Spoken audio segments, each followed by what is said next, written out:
So I just wanted to quickly talk about mental health issues. Me personally, I would have to say at this stage that I have found the last year, a bit of a strain finally. You know, Now I'd be the sort of person that would be, prone to some problems anyway, sometimes. Full disclosure, when I was 23, I had a sort of a minor bit of a nervous breakdown, led to months of an anxiety disorder that I had to take antidepressants for about like a year after that. Would have been around about 96, 97. And recovered obviously from all of that,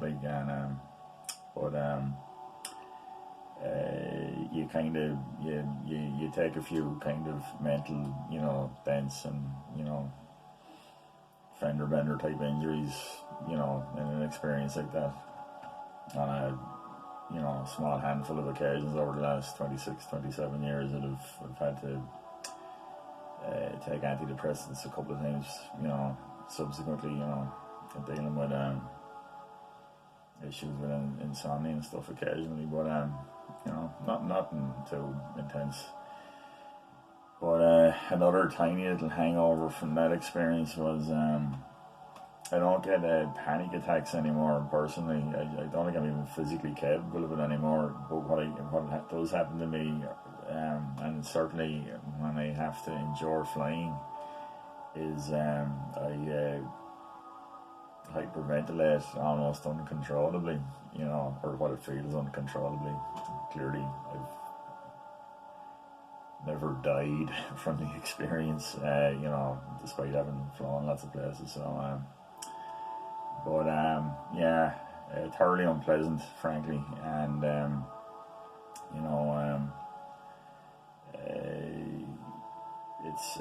it happened to me there when I was trying to climb up walk up Lugnaquilla there a week and a half ago, which was really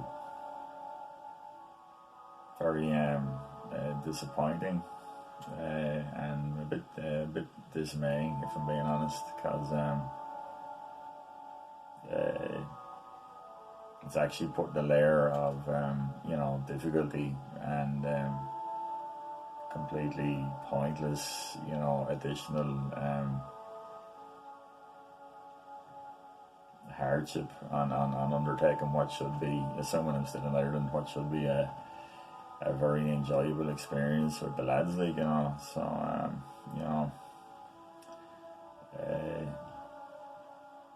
but I think that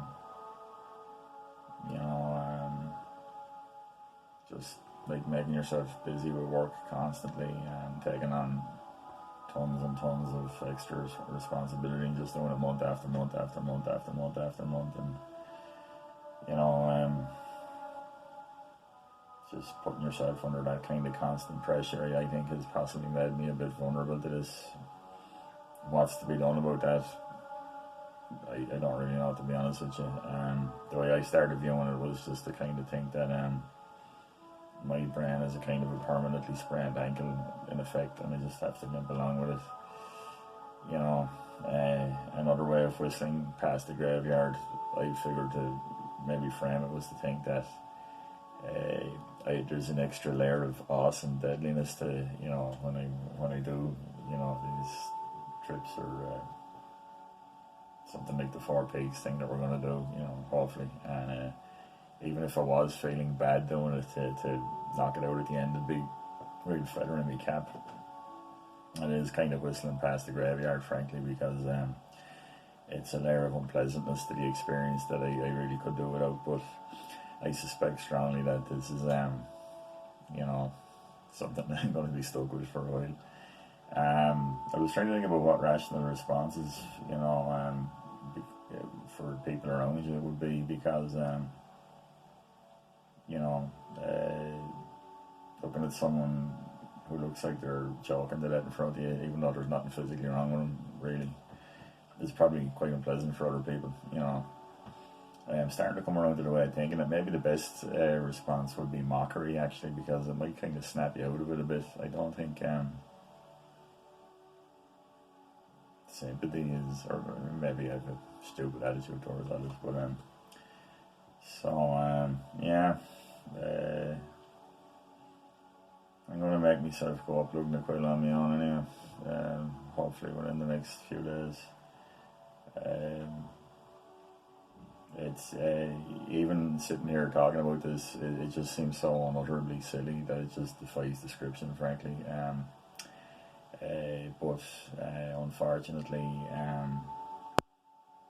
you know, without wanting to sound all catastrophic or anything, it's a real thing. You know, it does happen to me occasionally. So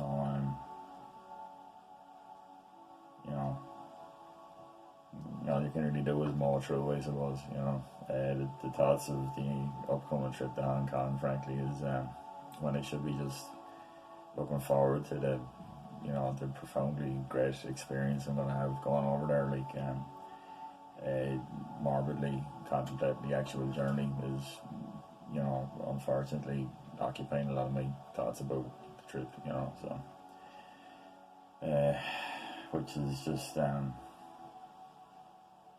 sort of mildly depressing, if I'm being honest about it. But you know, mowing through, I think, is really the only option here. You know, so yeah. So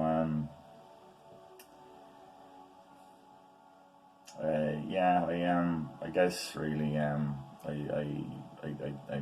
would kind of concede maybe that the last 14 odd months have taken a bit more of a toll on me than I might have realised, possibly. You know,